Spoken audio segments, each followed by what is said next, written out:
Welcome back. Now, suicide makes up about 9% of all teenage deaths in South Africa, according to statistics. It's most prominent among young people under the age of 35. Males succeed more in their attempts, though.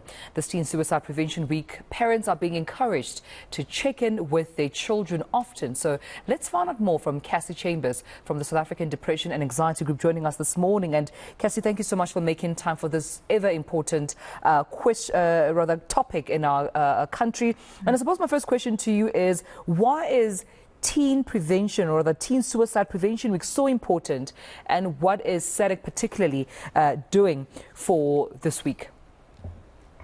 Good morning, and thanks so much for having me. You know, from the work that we do on the Suicide Crisis Helpline, we receive so many calls from teenagers, parents, teachers, really desperate for help.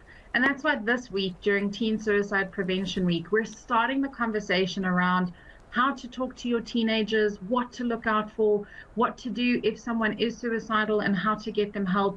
Even though we dedicate a whole week to this, we're encouraging schools, teachers, parents to continue the conversation and to continue checking in with their teenager throughout the year. Unfortunately, we're still hearing too many reports of teens who are taking their own life, children as young as 10. You know, recently there was another suicide confirmed this week.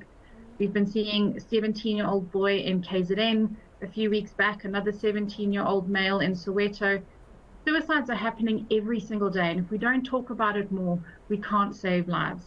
Cassey, what makes, a child or a teenager to even think about suicide, as well as get to a point where they actually attempted and executed and actually end their lives?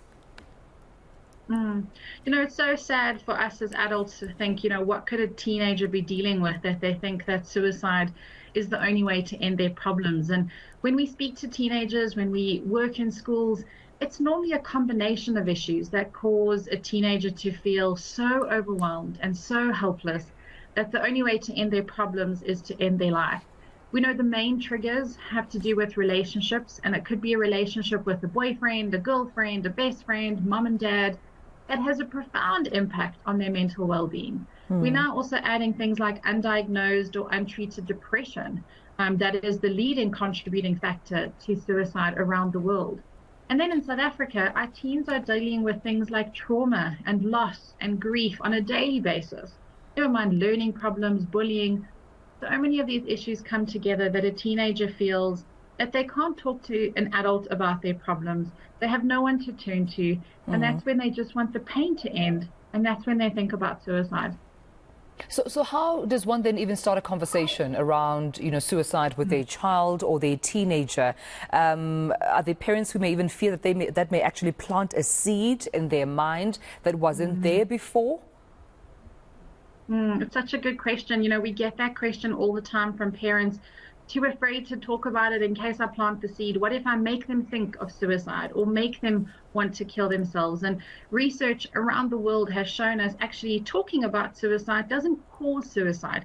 It actually prevents suicide. So talking about it more, finding out what your teenager is going through, they're either going to say to you, no, I've been down, but I haven't ever thought about that. Or, yes, actually, I have been having those thoughts and I'm really scared.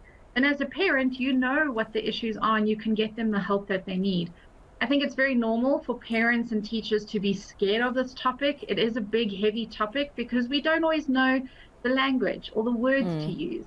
And that's why we're here to help. So SADAG has all these resources available on our website where we're giving you tools of how to start the conversation.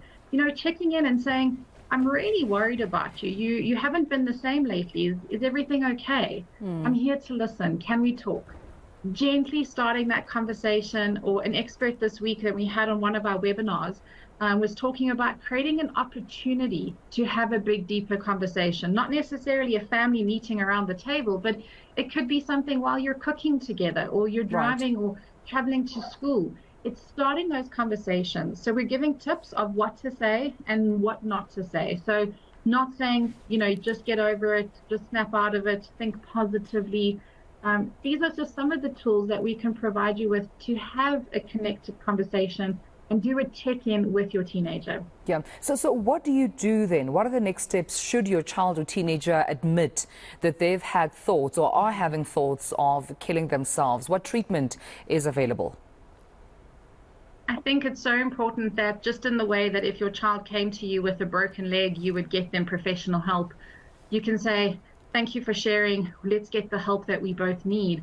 Is going to either a psychologist, a psychiatrist, you can even speak to your house doctor or GP, or if you're not sure where to even begin, because it can be scary when your child has said, yes, I've actually had these dark thoughts. You can pick up the phone to SADAG and you can call us and we can give you referrals to resources, whether it be private or free or reduced rates, to resources around the country. We're available 24 hours a day, and we can help you with an action plan of where to go, what to do, and how to help your teenager. It can be scary for a parent, and we can also be quite alarmed and surprised and not sure what to do. So there's support for parents and teachers as well as for learners. All right, so how do we get a hold of you, Cassey, in case there is a parent out there listening to our conversation, perhaps even a teenager, wanting to make that first step themselves by giving you a call? Absolutely. So it's a 24-hour helpline, 0800 567 567.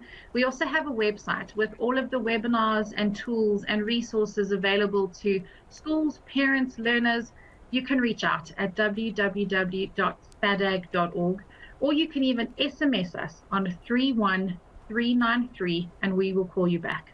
All right, thank you so much, Cassey. Important numbers to take note of: 0800 567 567, www.sadag.org, and 31393. That number, of course, to get a hold of a SADAG. If you're a parent, if you are a teacher, if you're a friend, if you are yourself a teenager struggling with depression, with suicidal thoughts, SADAG is available to provide you with help. And all our thanks to Cassey Chambers from the South African Depression and Anxiety Group, also known as SADAG, for talking to us.